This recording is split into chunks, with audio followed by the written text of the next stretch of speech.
Hey guys, welcome to the show. Today we have Anthony Knowles.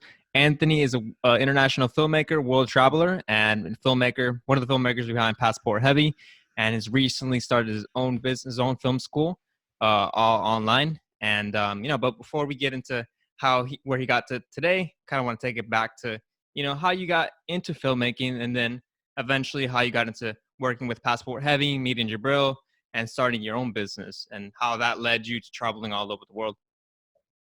Cool. Yeah, so it's been a really long journey. It's actually kind of crazy how this has all kind of unfolded and how my life is now. A lot of people think that I started video when I left school, and it's not true. My video life goes back about 10 years. Mm-hmm. So I first started when basically I was 12, 13 years old. Um, I was getting into something called parkour and free running. Yeah. And back then, like, video was just not like, it wasn't really around. Like, not many people, especially at the age of 13, like, not many people were really doing it. And so I started watching a lot of videos on YouTube. I started really getting into YouTube at that age. And I started, me and my brother, it's actually kind of a funny story. We were on YouTube one day and he just typed in the word Parker. I don't know why. And Okay. because we're into Spider-Man and stuff. Yeah. And Okay. yeah, and then we saw these videos of like parkour and free running. Yeah. And parkour and free running, for anyone that doesn't know, is like, where those guys that kind of jump around on roofs and like do lots of cool tricks. And it's basically like a really, it's like an extreme sport. And so me and my brother, being 12, 13 years old, we started really getting into it. So initially it was just a case of me and my brother doing backflips in our garden, on our trampoline. And naturally, when you're 13 years old and you're doing these tricks, you want to show your friends at school, right? Right. And you want to show this person and that person. You want to show your mum, look what I can do, mum. And so what I did was I saved up, me and my brother actually saved up together, and we got a little video camera. Mm-hmm. We had this little Kodak thing. It filmed in like, I don't even think it filmed in 480p. I think it was 240p. It was like super low quality little thing. And it was just, yeah, it started out with me and my brother just filming each other doing flips and stuff. And then naturally I started editing a little bit on Windows Movie Maker. And so a lot of people are actually surprised when I say that I've been doing video for 10 years, because I tell them my age. I tell them I'm 23. And then they put two and two together and they're like, wait, so you started making videos at 13? And I'm like, yeah, I did. And it's quite uncommon because a lot of guys will start, they'll get to school, they'll get to high school, to college, and then they'll like get into video. But I've actually been doing this for like 10 years now. Yeah. And obviously at that age, it wasn't really serious. It was just kind of playing around. And then after a few years, I started, I got bigger and better cameras, and I started going down, because what happened was I started going to London a lot, like central London, where the big free running community was. Mm-hmm. And I met a lot of guys down there who today, by the way, a lot of those guys are like, they're amazing athletes. They're doing some amazing things. But we started going down there, and pretty much I was going there every weekend and, yeah, making videos. I was just there hanging out with my friends, filming these videos. And yeah, I had years and years of footage built up. I was making videos from time to time. And then I was getting through my teenage years, didn't really know what I wanted to do. But once I started enjoying this more, I was starting to think, oh, maybe, I can utilize this skill I have in some way once I get older. But I just didn't know exactly how or anything like that. But, I was 15, so, Yeah. I had a lot more life experience. Were you getting paid at this point, or was this free?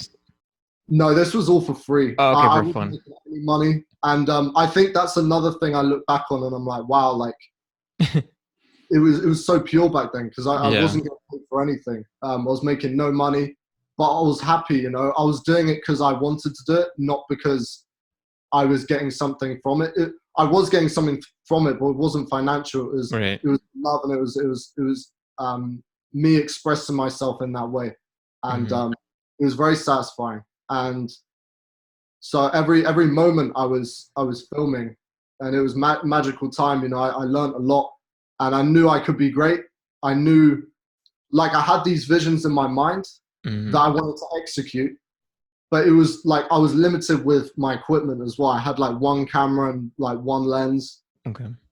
And I didn't even have any stabilizers back then. You know, back then there was no gimbals, there was no drones. And even the weighted stabilizers, they were around, but they were really expensive. And so the ability to actually execute the visions that you had in your head was less possible. Right. Because the limitations in equipment. Nowadays, like you can get gimbals, you can get drones, like the movements you're thinking of, the transitions, everything, the resources are out there. Like back then there was nothing. There was no Skillshare, there was no YouTube, there was no like, you know, Sam Calder, like, or things to like look at. There wasn't as much to inspire, I don't think. But you know what happened? I kept on making videos, and then I reached the age of about, so I left high school. Yeah. I went to like this creative school in London for 2 years, which it was cool. I mean, I didn't really learn too much though. And at this point, did you have a plan already, or were you still kind of lost? Didn't know what you were doing? You know what was going on in your mind? Yeah, I still know I wanted to do something in film. I knew something in video was going to be for me, but you know, at that age, there's so much going on in your mind, and your brain's still developing. So like making solid decisions is like not an easy thing to do. And then sometimes I'd want to do this, and then a few months later I'd be like thinking something else. And even at one point I actually I got on, so my mother was working at a nursery, and she one of the children she looked after, her father was a VFX artist on some big movies like Godzilla, Harry Potter, stuff like that. He was the guy that got all the effects and all the, you know, animations and put it into the scene, right? So it's a big deal.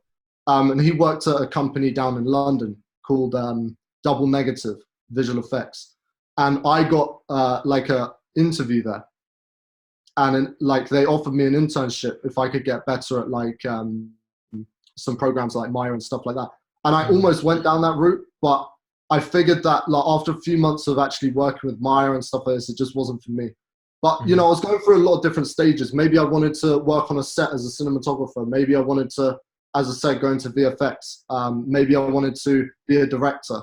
But ultimately, I got to the end of this creative school thing, and I started thinking of the idea of going completely solo, and going on my own, making my own business, going out there and just making the videos. Because ultimately, it got to a point where I was just thinking, like, what do I truly want in this life? What do I truly want to do?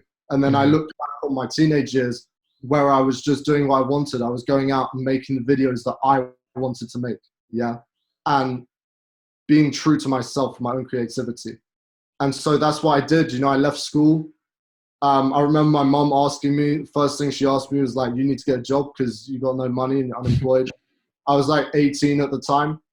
And I agreed with my mom. I was like, yeah, but like, I don't want to get a job. Like this is what I want to do. Like, I just want to make videos and follow my dreams. Like, you know, it sounds a bit cliche, but like, that's just what I wanted to do. That was my instinct. Did she agree? And what's that, sorry? Did she agree?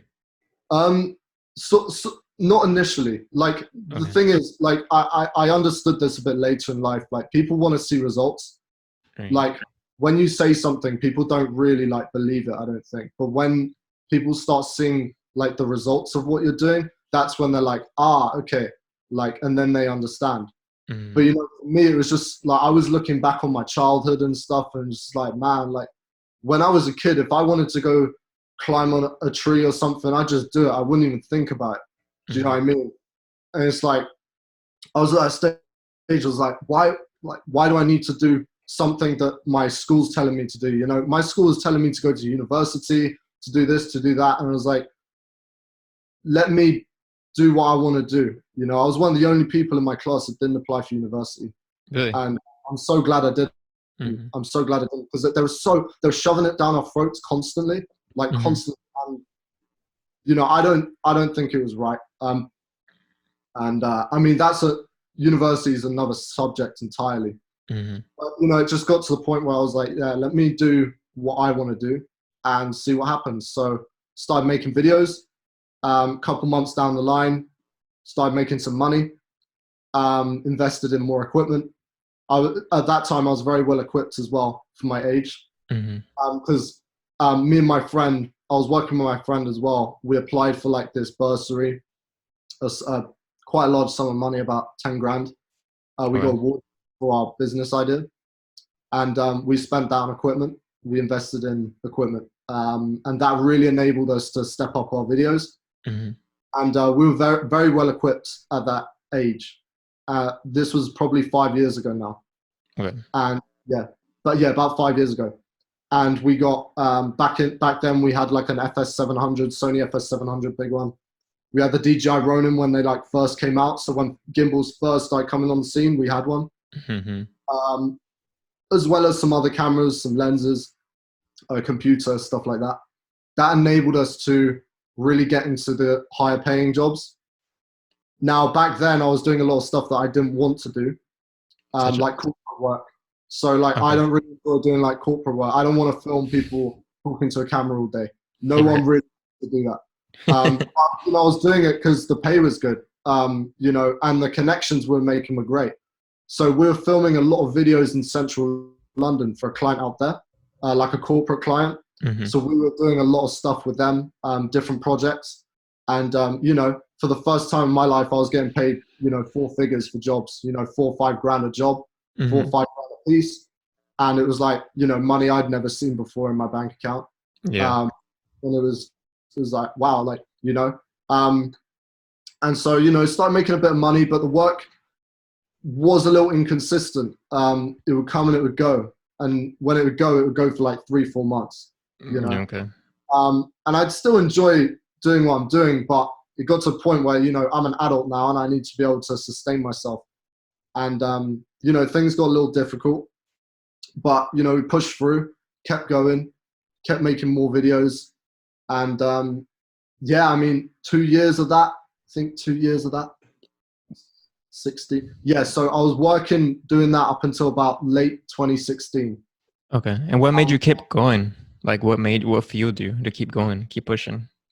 Well, the thing is like a lot of filmmakers talk about the snowball effect, which is quite a prominent thing that I haven't really spoken about before, I don't think. Basically, most filmmakers or artists will hit a point where you'll be kind of struggling, and then something will trigger your career to kind of go like this. Yeah. And usually it's meeting the right person or meeting the right client. And what happens then is that person links up to 2 more people. Those 2 people link up to 4 more people. It's like a spider web. And what happened was I hit my break about late 2016. So I knew I had the skill set, but the thing I didn't have back then, if I quickly backtrack, is more like a business mindset. Like my brain was not optimized for business at that time. I was very new, like I was still young, my mind was still developing, my social skills were still developing. And so back then my mishap or whatever wasn't my skill, it was how I interacted with people, how I did business. And that's a skill I've learned and I'm better at now. So that was why I think I didn't have as much work back then. It wasn't because I wasn't good, it was because of my people skills. Okay. But again, fast forward to meeting Jabril. This was about late 2016, and I was at home. Have a bit of water. Yeah. I was at home one night. I'm a bit nocturnal, so my sleeping pattern's pretty much all over the place on any given day. And I was at home in my room. It was like 4 a.m, scrolling through my computer on Facebook, and I see an ad. And it's Jabril, and he's in London at the time. He's looking for a filmmaker, right? He's like, potential filmmakers. And then, so I look at the video and I kind of scroll past it. I'm like, wait, something triggered me to look at it again, like double check. And I was like, and then, it was a video, a cool, like, it was actually a pretty well-made video. It was like filmed on a gimbal and like really, high quality imagery. And, he was just, he seemed like a cool guy. He was talking about, he was in London. he runs this travel team that travel the world and make videos. And he's in London looking for a filmmaker. And in the video, he was like, listen, if you're seeing this and you're a filmmaker and you think you got what it takes, send me a video or some videos that you have made, that you have shot and edited yourself. And then like a couple minutes of you talking to the camera, explaining who you are and why you'd be a good fit. So I was like, you know what, let me go for this. Like this sounds great. I didn't think I'd get it. Yeah. I think back then, although I knew I had skill, I don't think I had the self-confidence as much as I do now. I don't think because I didn't really have too many people saying to me, oh, like, your work's really amazing or anything like that. I didn't have much of a following back then at all. And so I sent my stuff through. 2 days later, I get an email back, and literally the email just says, let's meet, nothing else. I'm like, oh, okay, cool. Yeah. And then about a week later, I was up north at the time. I was in Liverpool shooting some stuff out there. It was like 2 a.m. in the back of a car, see the email. He's like, let's meet. And I'm like, oh, shit. Nice. And then the week after, I end up meeting him for the first time, Jabril, in, I think it was November the 22nd, 2016, something like that. Met him in South London. And then, yeah, we just met up for a chat, talking for about an hour and a half. Everything went well. You know, I went home. Again, didn't really hear much back until about a month later. And then he sent me some editing tasks to do. So he wanted me to like edit some footage together, see how I could actually edit on the fly. Yeah. So he sent me some footage and told me to put something together for him, like a minute long. Boom. 24 hours later, I edit it, send it off. And then he's like, oh, nice. And then he sends me one more task. I do that, send it off. And then he's like, all right, I'll let you know. Another month goes by. I'm emailing him like, yo, you know what the deal is? And then he's like, yeah, just running through some more things. I promise I'll get back to you soon. And then about a week after that, he's like, yo, I want you to be part of the team. I want to fly you out to this place. First, it was meant to be Panama. Okay. And then it was, he was saying we were going to go to South Africa. And then after that, it ended up being Thailand.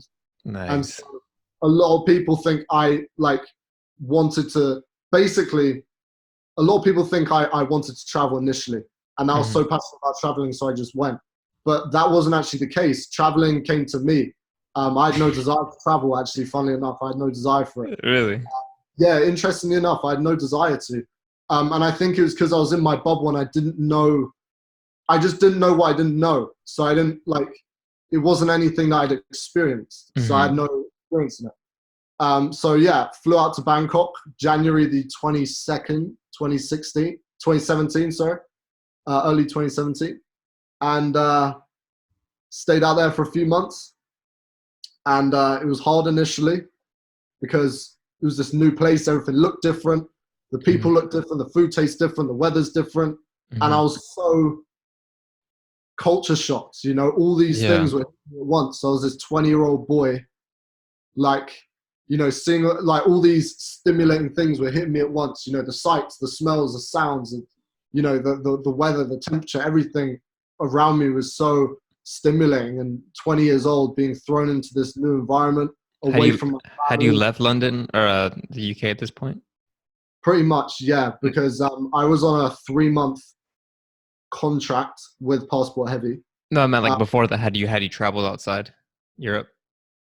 No, not really. I traveled a bit abroad when I was a kid. Okay, but not recently. I went to Florida once when I was like 12. I went to France a few times, and I went to Spain. Okay. That was it. But when you go to Asia, it's like a different planet. You know, it's like Europe's one thing, America's one thing, but it's almost kind of similar to the UK in a way. In a way, it's kind of similar. But when you go into the middle of Southeast Asia, it's like polar opposite of the Western world. It's completely different. And so, being thrown into that environment was crazy. But I was there for I was on a 3-month contract, but then we ended up staying out there longer. I think we got along really well and everything was going great. So, I was in Thailand for most of that year. And then before I left, I met a girl out there, as you do, fell in love, and then I was in Bali for a few months. And by the way, while I was in Thailand and I was in Bali, I was still traveling around, so I was going to a lot of different countries. Okay. But I decided at the end of that year to actually move to Thailand. So I Oh ended up wow. living in Thailand on and off for about 2 years. So you went from not wanting, from it being really hard and then not kind of wanting to be there to the not wanting to leave Yeah, Thailand, yeah, and ended up exactly. with a girl.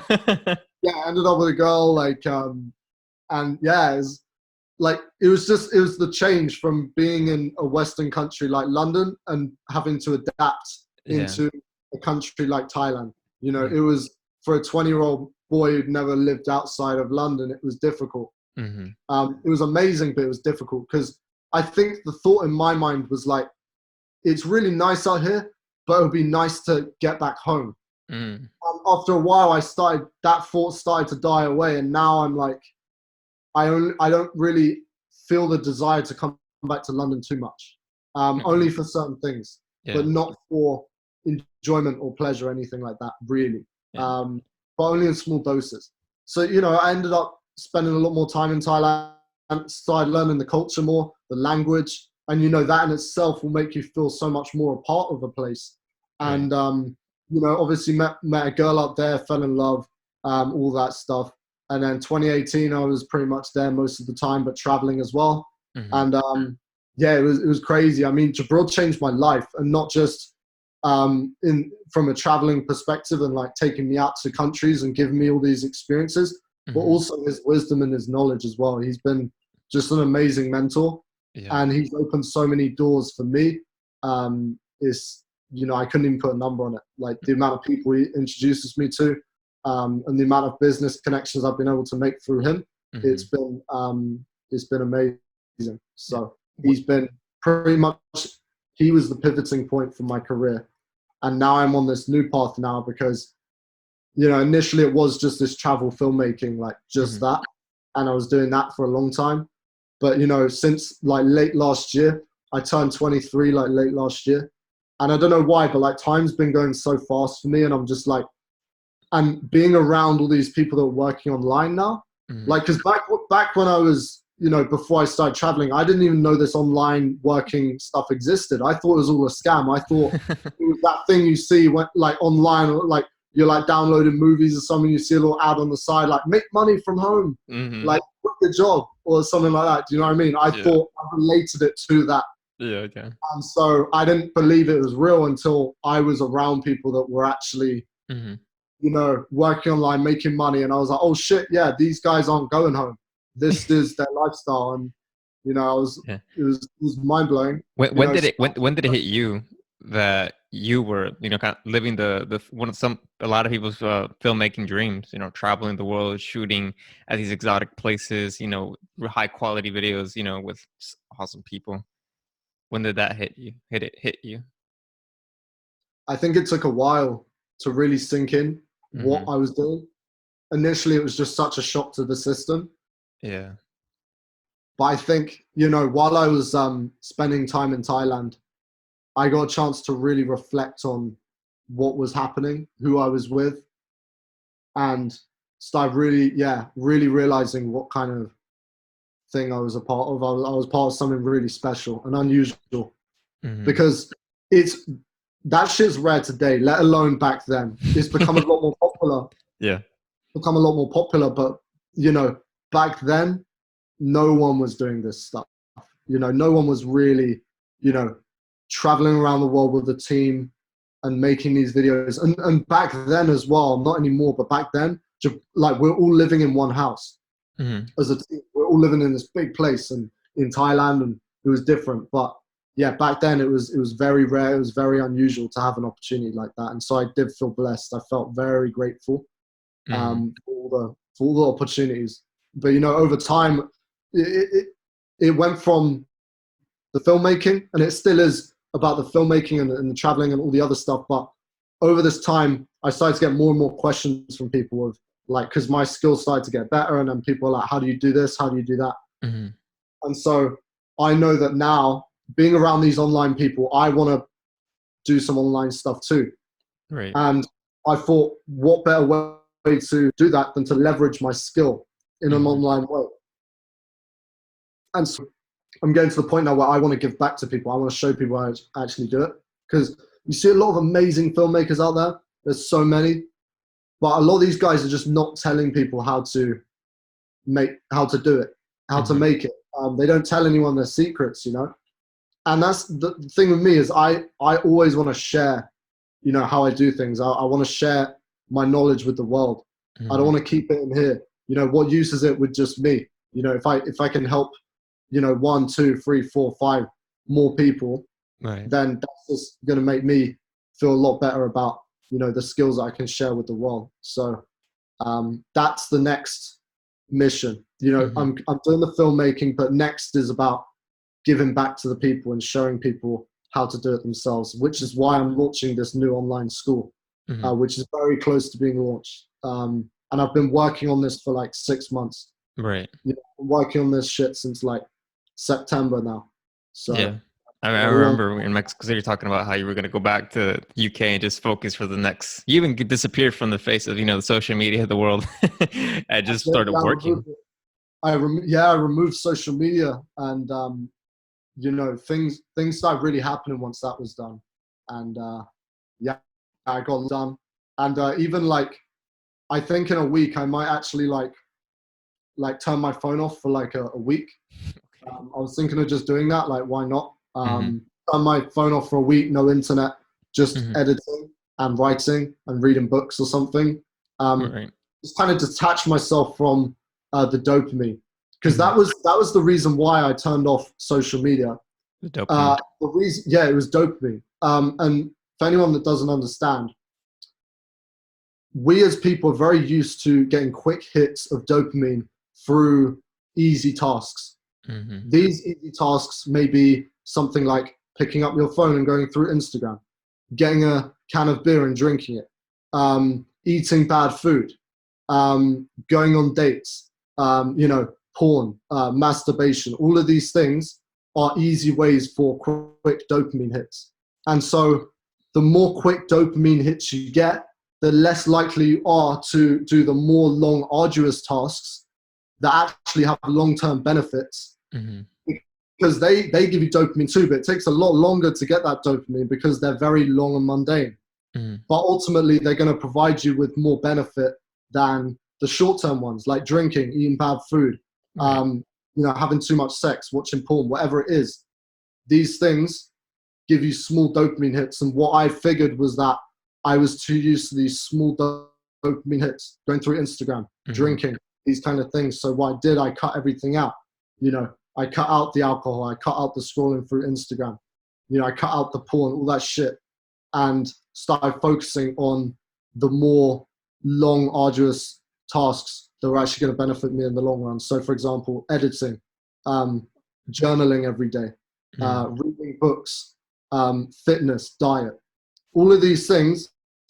You know, I was being disciplined about it, and they're really benefiting my life. I was getting way more work done. I was journaling. I was eating better, so I felt amazing. I cut out like all sugar, all carbs, and just eat meat, and I feel great. You know, cut out most alcohol. I drink occasionally, you know, maybe once every 2 weeks or something. You know, but just cutting these things down so that I was getting more reward from actually doing tasks, the long, arduous tasks, than doing the little things that gave me quick gratification. Yeah. So how'd you realize this? You know, how'd you come to there? Hey, like I need to change some things about myself. You know, was it because you wanted to focus on filmmaking, or was it just one day you realized, hey, this stuff isn't so good? You know, as a person, I need to become better. You know, what happened? Yeah, so I've always been quite self-critical, and even though things weren't bad, they weren't like, I knew I was operating under my true potential. I wasn't operating at 100%. I was operating 10% of why, like, my potential was like so much higher. And I think that's the same for most people. Probably even now, I'm not operating at my full potential. Most people aren't, you know. And so what happened was, I was in Vietnam at the time, last year. I turned 23, had my birthday and everything. but I realized that time was going by so fast. Like I remember like being literally just turned 20 years old and coming out to Bangkok, and then all this shit happened, life happened, and I'm 23 now. I'm still doing the filmmaking, but I haven't got any like foundations. Like I haven't got like a big business that's like, you know, working for me. You know what I mean? And I've always been drawn to business, being a business guy and running like an enterprise. And so I realized that, you know, no one's going to be giving that to me on a plate. You know, people like Jabril, they give me great opportunities, but they're not going to, no one can give it to you. Like you really have to put in the work. And so what happened was I was getting quite distracted in Vietnam. I'm not going to lie, a lot of partying, a lot of girls, a lot of dating, you know, yeah, a lot of crazy stuff in Vietnam. And I wasn't really getting anything done. And my physique was starting to suffer. I wasn't feeling as good. Like, you know, I was, you know, like I just wasn't in the right shape, like physically. And so what I decided to do was I actually ended up deciding to leave Vietnam, even though I had my rent still running until March. It actually just ended, like my rent. Right now. Came back to London because I know in London there's like no distractions for me. In London, I don't date women in London. I don't party here. I don't go out really, like very, very rarely, maybe like once a year in London. Yeah, there's, you know, I'm in a outskirts of London. There's not much going on here. I can focus, you know, I can really focus in London. So I came back and started putting this course together. I always had it in my mind to make a course, but I don't know, I turned 23 and I was like, why am I still waiting? It's all in my mind. Why am I still waiting to do this? I need to take action. And so started doing that. And then, you know, that started kind of, you know, getting done at a pretty good rate. And then with the dopamine thing, I was listening to a podcast of a guy basically talking about it, and it kind of resided with me. It made sense. And so that's why I kind of tried adapting it in my life and cutting out the unnecessary things in order to focus on the more important things. And it just worked for me. It really worked for me. And so I can deal with having a few little things like Instagram and stuff, but when I'm really, really trying to make it happen, I make sure to cut those things out in order to, you know, actually become a little more productive. And then, you know, on top of that as well, once I came home, you know, I don't really drink much in London either. Drink a lot more when I'm in Asia. I basically stopped drinking for a while, hit the gym, and started eating better. And as I said, recently I've been on the full keto diet, and I feel amazing. You know, I really feel good.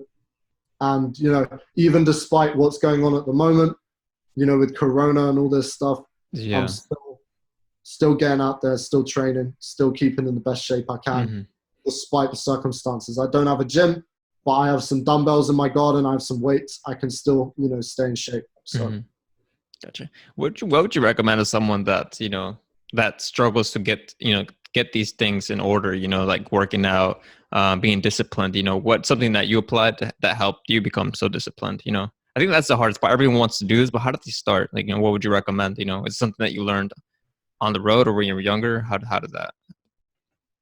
I think, yeah, I mean, like, Or like, what's like the first step, you know, like kind of like give me like the 1, 2, 3 step they need to do to like start or, you know, get going on this. I think visualize what you want, where you want to be, figure out why as well. Like, why do you want to, like, if you want an amazing body and a six pack or whatever, why do you want that? Get really tap into why you want to be in shape. And then when you start getting on the journey to that goal, that desire, don't forget the reason why you started. Don't lose, like, you know, even at the moment, you know, I've been having a lot of dreams of like food and shit, like, because I'm on a diet, right? So it's like I've been dreaming of food like a lot. Wow. And then sometimes I had the temptation to just go fucking eat a cake or some shit. But in the back of my mind, I'm like, I think back to the thought process I had when I started. So when the very first day I started, I was like, I'm going to get in shape. I'm going to get lean. I'm not going to pig out. I'm not going to falter. I'm not going to quit. I'm going to keep going. So I go back to that mental place, the exact mental place I was at back then when I started. And I remember the same reason why I started. And I remember that if I do that, if I fuck up now, I've just wasted all these 2 weeks, you know, doing this. Mm-hmm. But that's just a small part of it. That's just diet. When it comes to, you know, exercise, the thing is with me that's made it a lot easier is that my parents always pushed me very hard as a kid. I've always been very into sports. You know, when I was, for as young as I can remember, I've been doing sports. I was doing football. I was playing, call it soccer in the United States, playing football in the UK. And I was actually a really good swimmer when I was younger. So I got really into swimming when I was about 10, 11. I probably could have taken it a lot further, actually, start competing like nationally, but I quit too early, I think. I think I peaked too early. Mm-hmm. I was really good at swimming. And so, you know, I was doing a bunch of other stuff. I was doing judo. I was doing a bunch of other stuff. I was Yeah. very physical as a kid, and that transcended into my adult life too. I started working out when I was 15. Me and my Mm-hmm. brother bought some weights, started doing bench press and shit. At 15. I wanted to look like, I wanted to look cool. I've always wanted to look good. I've Yeah. always wanted to look like Action Man. Do you know what I mean? You know, as Mm-hmm. a kid, I had the Action Man, so I always wanted to look like that guy. You know, so I've always had a desire to have a good physique and a good health and stuff like that. And Mm-hmm. I enjoy it. You know, ultimately, I enjoy exercise. I love pushing my body, and if I don't exercise, I don't feel right. Like I just don't feel right. Mm-hmm. That's just the way it is, and so it's always been a part of my life. But I'd say for people that are just trying to get into it and like they can't commit, find something you enjoy doing. You know, whatever it is. You know, it could be martial arts. I've started getting into martial arts a lot recently. You know, Muay Mm-hmm. Thai, Jiu-Jitsu. But yeah, find something you enjoy to do. Find a reason to do it. Like, and then also like, why do you like really tap into why you want to, Why you want you to do know, it? what you want. Like, so if you want a good physique, why do you want to do that? Why do you want a good physique? I really Awesome. tap into that, I think. And yeah. Awesome. So before we get to the final two questions, I have two questions. You know, where can people find you if they want to reach out to you, if they want to see your content, you know, want to say, hey, do you want to follow your business page, online film school, as well if they want to learn about film, you know, where can they Cool. find you? Yeah. So I got two Instagram pages. My main one is ant_creative. That's my personal page. So a lot of it is film stuff, but a lot of it's like personal stuff as well. I kind of post everything on there. Mm-hmm. And then if for just filmmaking stuff, filmmaking related stuff, if you want to learn filmmaking, you want to know how I actually do this stuff, it's at the online film school. So that's where I post all my educational content when it comes to, you know, how do I film, how do I edit, how do I plan shoots, all of this stuff I'm starting to teach on the online film school. I'm uploading regular tutorial videos to there. Yeah, they're snipped down, but you know, they'll give you little tips and tricks. And soon there will be a full course coming out very soon on a website and everything. So it's up and coming and is very high value. So Mm-hmm. watch out for that as well. Okay. So the first question is what's the number one like skill that you've had to master, you realize that you need to be good at if you want to be, you know, want to be a good entrepreneur, filmmaker, you know, go, you know, do the filmmaking thing abroad. Like, what is the number one skill that you've had to learn to do, to be able to do that? So this is something I've spoken about a few times. And I actually wrote an ebook a few years ago about this. Mm-hmm. And I really did emphasize this and talk about this in depth. Filmmaking is more, I think, so making it in this world, making it in filmmaking, I believe, is more about how you interact with individuals than it is your skill. Mm-hmm. Now, a lot of people will say the opposite. A lot of people will say, oh, it's all about being the best and like standing up. You know, I don't care how good your work is. If you don't know the right people, if you don't mingle with the right individuals, you don't connect with the right people, you're not going anywhere. You're really not. I know, like, I've seen people that are like below average in terms of their technical skill of filmmaking, Mm-hmm. but they're killing it because they've made the right connections. You know, they're not the best in the world, but they've made the right connections. Mm-hmm. And so it's not all about being the best. I do stress that it is important to improve your skill, get to a good level, but you don't need to be like the craziest best out there to get amazing opportunities, like the best opportunities. You just don't. Mm-hmm. It helps, but the biggest thing I think is social skills, networking, how you interact with others. I think in life that's the most important thing. I Is there, really do. I don't. Is there something that you would recommend, like a book or something that, to get, or how do you gain these social skills? Just by doing them, or is there a place where you can start? Yeah, I mean, just being like, it starts early, you know. It starts early. Like Mm-hmm. when you need to be a full blown adult or a filmmaker to improve your social skills, just talk to people. Okay. Like be sociable. Right. Talk to women, talk to men, talk to everyone. Mm-hmm. Get yourself out there. At events, be the guy to say hello to everyone. Remember people's names. I'd recommend, if you haven't read it, a lot of people have read this. It's a book by Dale Carnegie called How to Win Friends and Influence People. A lot of Mm-hmm. people know that book. It's a very popular book. Right. I think it's one of the top selling books ever. One of them, probably. But yeah, if you haven't read that, that's a great book to start on if you're trying to improve your networks and Mm-hmm. trying to get better socially. Because in that book, it says that literally, like business and in life, like your social skills are one of the most important things, and Mm-hmm. it's what's actually going to get you opportunities. Like I honestly believe. Okay, so for an example, to help you visualize it, you got two filmmakers.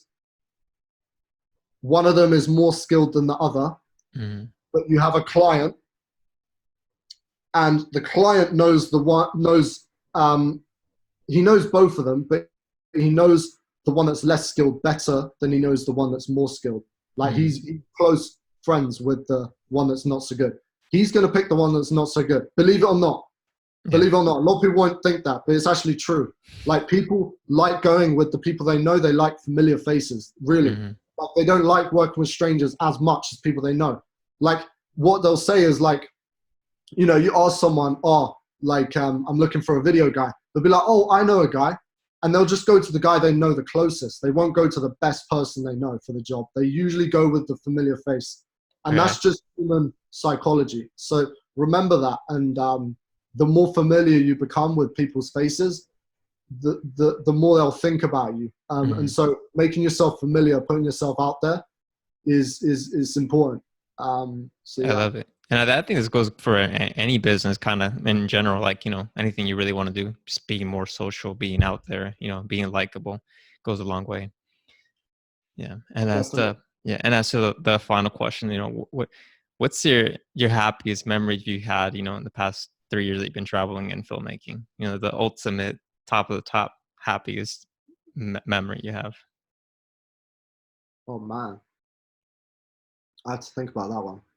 There's been so many amazing memories, dude. I can barely even like it's been so mad. Like, do you know what's crazy about filmmaking? I will get to a question, by the way. Do you know what's so crazy about filmmaking? Like, What? there's so many amazing things you see, right? Like, I've seen some amazing things, experienced some amazing things, but I can never truly express the emotions, the feelings, the sensations I have when I'm actually there.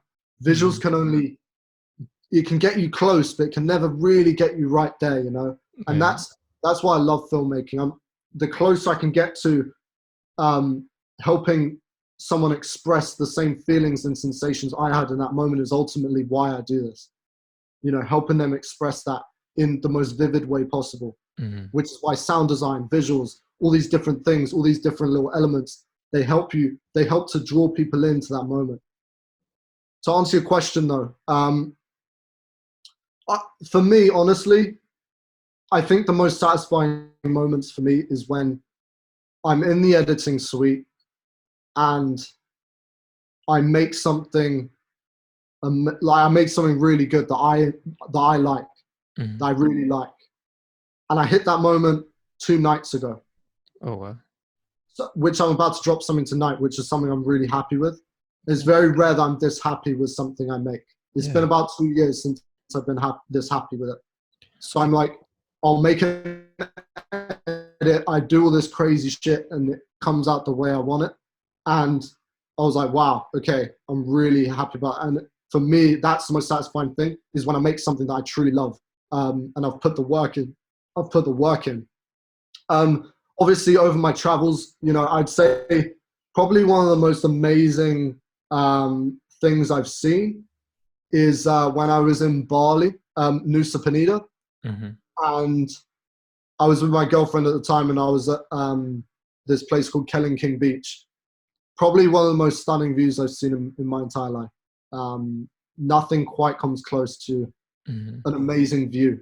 Like just an amazing view is spectacular, and it makes you just appreciate the beauty of the world. You know, because most of the time I'm, you know, in the concrete jungle. I'm in, you know, my house.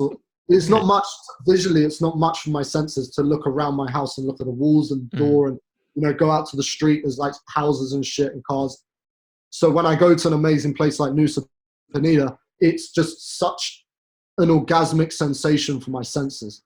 You know, it's just beautiful. Blue skies, white sand on the beach.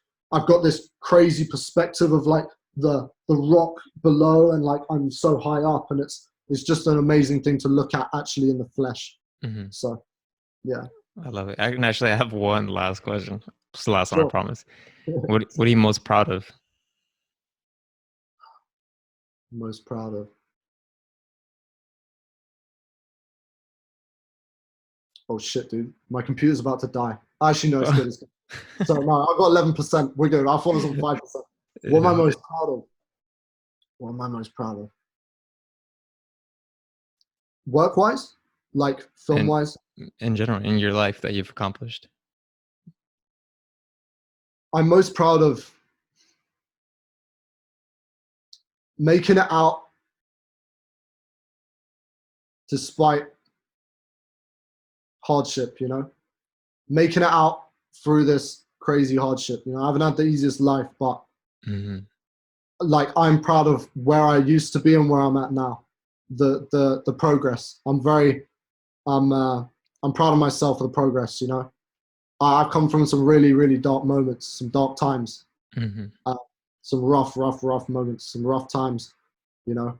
And I'm like, to be where I am now is crazy. It's crazy. The person I was 5 years ago is very different from the person I am now. Yeah. And it's through life experience. I've had some crazy things happen to me, you know, but I don't let it define me. But I do internalize it, but I internalize it in a way that motivates me, that pushes me greater things. Because ultimately, that's all I want. I want greatness. I don't want things to pull me back and pull me down. And those things can pull you down, and they did initially. I got into a bad lifestyle, but now I'm on much better turf. So I'm really happy of where I've progressed, where I've come, and the work I've produced as well. I'm proud of, you know, what I've managed to accomplish. Yeah, I'm excited for the future, dude. I'm really excited. I love it, man. I'm really proud of you too, man. And I'm happy that you're on the right path and doing big things. You know, and that you feel good and that you're happy, man. I really, really am. I appreciate it. Thank you so much. Yeah, and I appreciate you hopping on the podcast. It was no really, worries, really man. Hey, it's a pleasure. It's a pleasure. I really like doing these kind of things. And hey, dude, we need to link up soon for sure. Mexico, definitely need to be out there soon for sure. That for sure. When all this goes away. Yeah, cool. Definitely, all right, man. Thanks again, man. Peace, man. I appreciate it. Take care. You too. Peace.